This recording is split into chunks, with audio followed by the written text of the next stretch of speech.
Hello everyone. आज का हमारा टॉपिक है भारत को विदेशी सहायता एवं भारत के आर्थिक विकास में भावी संभावनाएं। इस टॉपिक पे आज हम डिस्कस करेंगे। सबसे पहले बात करें कि विदेशी सहायता होती क्या है, मीनिंग क्या है, इसका डेफिनेशन क्या है। विदेशी सहायता वह धनराशि होती है जो एक देश या संस्था द्वारा दूसरे देशों को ऋण तथा अनुदानों के रूप में दी जाती हैं। ये विदेशी सहायता की डेफिनेशंस हैं, या सिंपल साधारण शब्दों में विदेशी सहायता का मीनिंग है। कुछ विदेशी सहायता की विशेषताएं हैं, वो विशेषताओं पे प्रकाश डालते हैं। कौन सी विदेशी सहायता की विशेषताएं हैं? पहली विशेषता है विदेशी सहायता मुद्रा, वस्तुओं व सेवाओं के रूप में प्राप्त होती है। जरूरी नहीं कि जो विदेशी सहायता दी जाए वह मुद्रा में ही हो, वस्तुओं के रूप में भी हो सकती है और सेवाओं के रूप में भी हो सकती है। दूसरी विशेषता है विदेशी सहायता ऋण प्राविधि के रूप में प्राप्त होती है।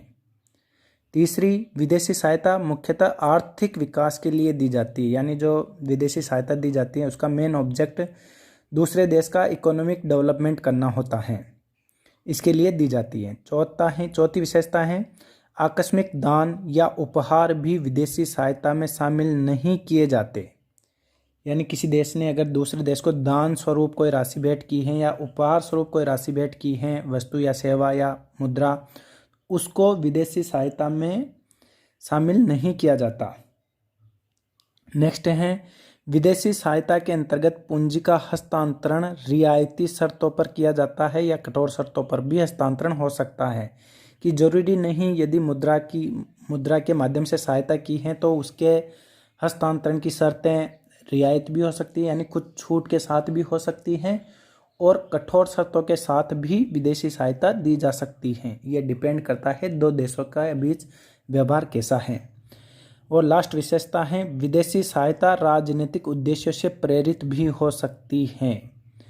जरूरी नहीं कि आर्थिक उद्देश्य के लिए ही विदेशी सहायता दी जाए, विदेशी सहायता राजनीतिक उद्देश्यों से प्रेरित भी हो सकती है। तो ये कुछ विदेशी सहायता की विशेषताएं हैं। ऑब्जेक्टिव यहाँ से लघुतरात्मक क्वेश्चंस पूछा जा सकता है।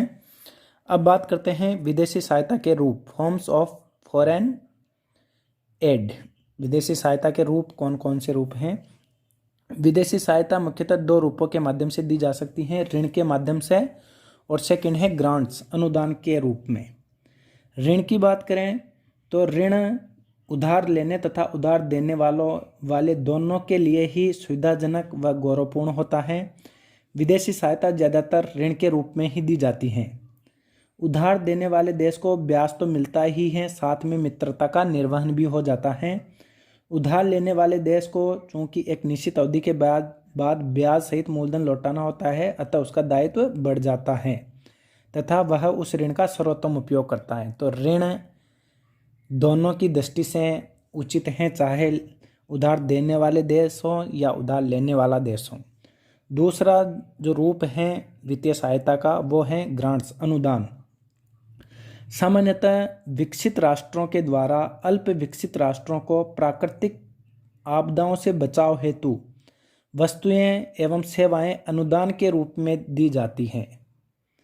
अनुदान प्रायः मानवीय उद्देश्यों से प्रेरित होकर दिए जाते हैं। यानी जो अनुदान दी जाती हैं इसमें ज़्यादातर वस्तुएं एवं सेवाएं प्रदान की जाती हैं। कोई प्राकृतिक आपदा आ जाए अगर अर्धविकसित देशों पे, तो विकसित देश द्वारा ये अनुदान के माध्यम से सहायता की जाती है, और इसका ये जो वित्तीय सहायता दी जाती है यह मानवीय उद्देश्यों से प्रेरित होकर दी जाती हैं। तो ये दो मुख्य रूप हैं वित्तीय सहायता के, ऋण और दूसरा अनुदान के रूप में।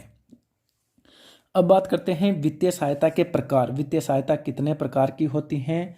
तो वित्तीय सहायता को इन्होंने 4 आधारों पर डिवाइड किया गया है। पुनर्भुगतान के दायित्व के आधार पर, प्रकृति के आधार पर, शर्तों के आधार पर और स्रोत के आधार पर 4 प्रकार से वित्तीय सहायता के प्रकार बताए हैं। एक एक की बात करते हैं। पुनर्भुगतान के दायित्व के आधार पर 2 प्रकार की होती हैं, ऋण और अनुदान। दोनों के बारे में हमने अभी ऊपर देखा था कि ऋण आर्थिक उद्देश्य से दिए जाते हैं, उसमें जो देश उधार लेता है वह मूलधन और ब्याज सहित वापस रकम अदा की जाती है, जबकि अनुदान मानवीय उद्देश्य से प्रेरित होकर दी जाती हैं प्राकृतिक आपदा के समय। तो ये पुनर्भुगतान के दायित्व के आधार पर दो प्रकार की हुई, ऋण और अनुदान। दूसरा जो इसका प्रकार का बिंदु है वह है प्रकृति के आधार पर। प्रकृति के आधार पर भी दो प्रकार की वित्तीय सहायता दी जाती है। पहली है वित्तीय सहायता और दूसरी है तकनीकी सहायता। वित्तीय सहायता से क्या तात्पर्य है? जब एक देश दूसरे देश को माल क्रय करने के लिए ऋण प्रदान करता है तो इसे वित्तीय सहायता कहते हैं। यानी इस सहायता का जो उपयोग है वह माल क्रय करने में ही किया जाता है, तो इसे वित्तीय सहायता कहा जाता है। अल्पकालीन वित्तीय सहायता निर्यातकों से प्राप्त हो सकती है, जबकि मध्यम व दीर्घकालीन वित्तीय सहायता विदेशी सरकारी और अंतर्राष्ट्रीय संस्थाओं से प्राप्त की जाती है। दूसरा इसका जो बिंदु है तकनीकी सहायता। तकनीकी सहायता की आवश्यकता विकासशील देशों में उत्पादन की नई प्रणालियां अपनाने तथा उत्पादन की वर्तमान प्रक्रिया में सुधार करने के लिए लेनी पड़ती हैं। यानी टेक्नोलॉजी को बढ़ावा देने के लिए तकनीकी सहायता ली जाती हैं। तो ये प्रकृति के आधार पर भी दो प्रकार हुए विदेशी सहायता के, पहला वित्तीय सहायता और दूसरा तकनीकी सहायता। तीसरा जो इसका आधार का बिंदु है वह है शर्तों के आधार पर। शर्तों के आधार पर भी वित्तीय सहायता दो प्रकार की होती है, बंधी हुई सहायता या इसको शर्त सहित सहायता भी कह सकते हैं, और दूसरी मुक्त सहायता यानी शर्त रहित, इसमें किसी प्रकार की शर्त नहीं होती। बंधी हुई सहायता से क्या तात्पर्य है? जब सहायता देने वाला देश सहायता के साथ शर्त जोड़ देता है कि सहायता प्राप्त करने वाला देश समस्त राशि का उपयोग उसी से माल खरीदने में करेगा या ऋण का उपयोग एक निश्चित योजना के लिए ही किया जाएगा, तो इसे बंधी हुई या शर्त युक्त या प्रतिबंधित सहायता कहते हैं। जैसे कि नाम से ही स्पष्ट है कि बंधी हुई सहायता, यानी इसमें एक शर्त होती है। जो सहायता करने वाला देश है वो सहायता लेने वाले देश के सामने शर्त रखता है कि जो भी सहायता दी जा रही है उसका उपयोग हमारे से माल खरीदने में ही किया जाएगा। इस प्रकार की कुछ शर्त रख दी जाती हैं। जबकि मुक्त सहायता जो प्रकार हैं इसके अंतर्गत ऐसी सहायता या राशि या ऋण राशि का उपयोग करने की पूर्ण स्वतंत्रता होती है। यानी इसमें किसी प्रकार की कोई बाउंडेशन नहीं है कि जिस देश को सहायता प्राप्त हुई है वह सहायता प्रदान करने वाले देश से ही माल खरीदें। वो सहायता प्राप्त करने वाला देश पूर्णतया स्वतंत्र है, वह जिस देश से चाहे उस देश से माल खरीद सकता है। तो इसमें क्या होता है, मुक्त सहायता, इसमें कोई बाउंडेशन नहीं है। वह सहायता की राशि का उपयोग किसी भी देश से माल खरीदने में कर सकता है। इसमें किसी प्रकार की कोई कंडीशंस या शर्त नहीं होती। चौथा जो आधार है स्रोत के आधार पे, इसके आधार पे वित्तीय जो सहायता है वह विदेशी सहायता है वह तीन प्रकार की होती हैं। पहली विदेशी निजी विनियोग, दूसरी विदेशी सरकारों से सहायता या शासकीय विदेशी विनियोग, और तीसरी अंतर्राष्ट्रीय संस्थाओं द्वारा सहायता। विदेशी निजी विनियोग की बात करें तो इसमें निम्नलिखित मदों को शामिल किया जाता है: पोर्टफोलियो विनियोग, प्रत्यक्ष विदेशी विनियोग, और तीसरा व्यावसायिक बैंकों द्वारा अंतर्राष्ट्रीय संस्थाओं के माध्यम से हस्तांतरण। यहाँ से ऑब्जेक्टिव क्वेश्चंस पूछा जा सकता है कि विदेशी निजी विनियोग के अंतर्गत निम्न में से किन मदों को शामिल नहीं किया जाता। तीन मद ये लिख देंगे, एक दूसरी मद मेंशन कर दी जाए, तो यहाँ से ऑब्जेक्टिव क्वेश्चन बनने के चांस रहते हैं। दूसरा प्रकार है विदेशी सरकारों से सहायता या शासकीय विदेशी विनियोग। यह सहायता विदेशी सरकारों द्वारा सरकारी आधार पर दी जाती है। यह सामान्यतः खाद्यान्नों के निर्यात, तकनीकी सहायता तथा अनुदान व ऋण के रूप में दी जाती है। और जो तीसरा प्रकार है अंतर्राष्ट्रीय संस्थाओं द्वारा सहायता। यह सहायता अंतर्राष्ट्रीय स्तर की वित्तीय संस्थाओं जैसे विश्व बैंक हुआ, अंतर्राष्ट्रीय मुद्रा कोष हुए, अंतर्राष्ट्रीय वित्त निगम हुए, विकास बैंक हुआ, विश्व विकास बैंक IDA, एशियन विकास बैंक हुआ ADB। तो ये कुछ अंतर्राष्ट्रीय संस्थाएं हैं, इनके द्वारा ये वित्तीय सहायता, विदेशी सहायता प्रदान की जाती है। जो अंतर्राष्ट्रीय संस्थाएं हैं उनके द्वारा ये विदेशी सहायता प्रदान की जाती है। इसके आगे बात करते हैं विदेशी सहायता प्रदान करने के उद्देश्य क्या हैं। विदेशी सहायता प्रदान करने के उद्देश्यों को 5 कैटेगरी में विभाजित किया गया है या 5 प्रकार के उद्देश्य हैं। पहला है मानवीय उद्देश्य, दूसरा विचारधारा का प्रचार करना, तीसरा आर्थिक उद्देश्य, चौथा सहयोग प्राप्ति, पांचवा राजनीतिक उद्देश्य। इसमें एक एक की बात करें तो मानवीय उद्देश्य पहला है मानवीय आधार पर विदेशी सहायता देना एक आदर्श मात्र है। केवल आदर्श प्रस्तुत करने के लिए ही इस उद्देश्य को ध्यान में रखे विदेशी सहायता दी जा सकती है। व्यवहार में इस उद्देश्य को कम ही महत्व प्रदान किया जाता है। इस विचारधारा के पोषकों की या इस विचारधारा को फॉलो करने वालों की यह मान्यता है कि विदेशी सहायता किसी स्वार्थ से प्रेरित होकर नहीं देनी चाहिए। यानी इस विचारधारा को जो कंसेप्ट को फॉलो करते हैं उन व्यक्तियों का मानना है कि जो सहायता है वह किसी स्वार्थ से प्रेरित होकर नहीं देनी चाहिए। मानवीय कल्याण में विश्वास रखने वाले लोगों का मानना है कि विश्व के प्रत्येक नागरिक को सम्मानजनक ढंग से जीवित रहने का अधिकार है। यदि इस अधिकार की रक्षा नहीं की गई तो विश्व में अभूतपूर्व क्रांति भी हो सकती है। इस वजह से मानवीय उद्देश्यों को ध्यान में रखा जाता है और वित्तीय सहायता या विदेशी सहायता दी जाती है। दूसरा जो विदेशी सहायता प्रदान करने का उद्देश्य है विचारधारा का प्रचार। विदेशी सहायता उपलब्ध करवाने वाले विकसित देशों का उद्देश्य अपनी विचारधारा का प्रचार प्रसार करना भी हो सकता है। यानी प्रचार जो अपनी विचारधारा है उसको अगर दूसरे देशों में फैलाना है तो उसके लिए विदेशी सहायता दी जा सकती है। तीसरा है आर्थिक उद्देश्य। आर्थिक इकोनॉमिक ऑब्जेक्टिव के आधार पर भी विदेशी सहायता देते हैं देश। जो विकसित देश हैं वो विकासशील या अर्ध विकसित देशों को सहायता देते हैं। औद्योगिक उत्पादन हेतु कच्चे माल का आयात करने तथा निर्मित माल का विदेशों में निर्यात करने के उद्देश्य से विकसित देश सहायता देते हैं। इससे विकासशील देशों में श्रमिकों को निरंतर रोजगार मिलता रहता है और अर्थव्यवस्था को मंदी का सामना नहीं करना पड़ता। और विकसित राष्ट्रों को अपनी औद्योगिक इकाइयों के लिए कच्चे माल की आवश्यकता होती है तथा उनके पास उत्पादकों का आधिक्य होते हैं। अतः वे आर्थिक उद्देश्य से प्रेरित होकर विकासशील देशों को सहायता प्रदान करते हैं। यानी आर्थिक उद्देश्य से प्रेरित होकर विदेशी सहायता प्रदान की जाती है विकासशील देशों को। चौथा उद्देश्य है सहयोग प्राप्ति। अनेक राष्ट्रों के द्वारा अपनी विशेष आर्थिक नीति तथा सैन्य क्षेत्र में सहयोग प्राप्त करने के लिए अल्प विकसित देशों को सहायता दी जाती है। पांचवा उद्देश्य है राजनीतिक उद्देश्य। कुछ राष्ट्र अपने ऐतिहासिक व राजनीतिक संबंधों के कारण भी विदेशी सहायता देते हैं। यानी देशों के मध्य कोई अगर राजनीतिक संबंध हैं तो उन रिलेशंस के कारण भी विकसित देश विकासशील राष्ट्रों को विदेशी सहायता प्रदान करते हैं। आगे बढ़ते हैं। अर्ध विकसित देशों को विदेशी पूंजी की आवश्यकता के कारण कि विदेशी जो अल्प विकसित देश हैं उनको विदेशी सहायता लेने की क्या आवश्यकता है, उनके सामने कौन कौन सी परिस्थितियां हैं, कौन कौन से कारण हैं जिनके द्वारा या जिनके लिए उनको विकसित राष्ट्रों से विदेशी सहायता लेनी पड़ती है या लेने को मजबूर होते हैं।